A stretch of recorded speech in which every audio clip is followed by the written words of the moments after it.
Hello everyone, welcome to this module on logic.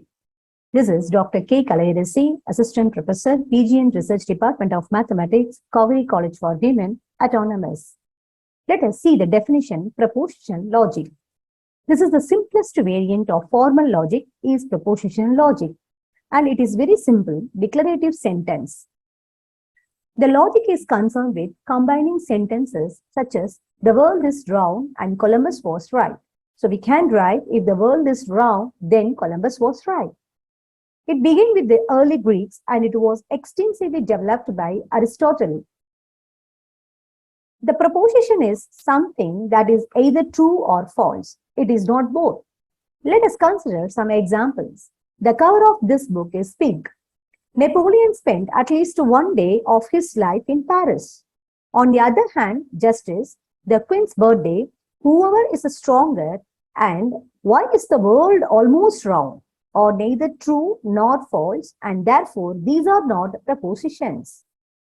Now let us consider propositional logic. It is concerned with certain ways in which simple sentences can be combined one or more complex sentences. Several standard operations are used on propositions to form other propositions. Such operation is called the propositional connective. Let us consider some common translation. Not P, P and Q, P or Q, if P, then Q, or we can call P implies Q, P if and only if Q, or P is equivalent to Q. Now, let us consider the logic can include the act of reasoning by humans in order to form thoughts and opinions as well as classifications and judgments. Some forms of logic can also be performed by computers and even animals. So, this is the structure of propositions. Now, let us consider types of propositions. First one is conjunction, second one is disjunction, third one is conditional, and fourth one is biconditional, fifth one is negation. Now let us consider conjunction. If P and Q are arbitrary propositions, then both will be true if and only if P and Q are true. Now let us consider disjunction. If P and Q are arbitrary propositions, it will be true if and only if either P is true or Q is true or both P and Q are true. Now let us consider conditional. So here P implies Q will be true if and only if either P is false or Q is true.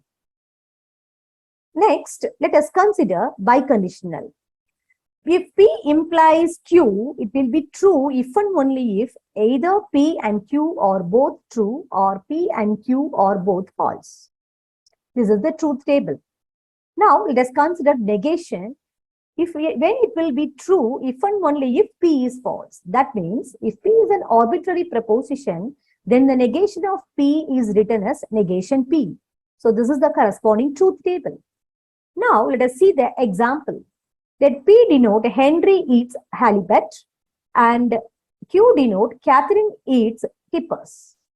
So, negation P, how we can read Henry does not eat halibut.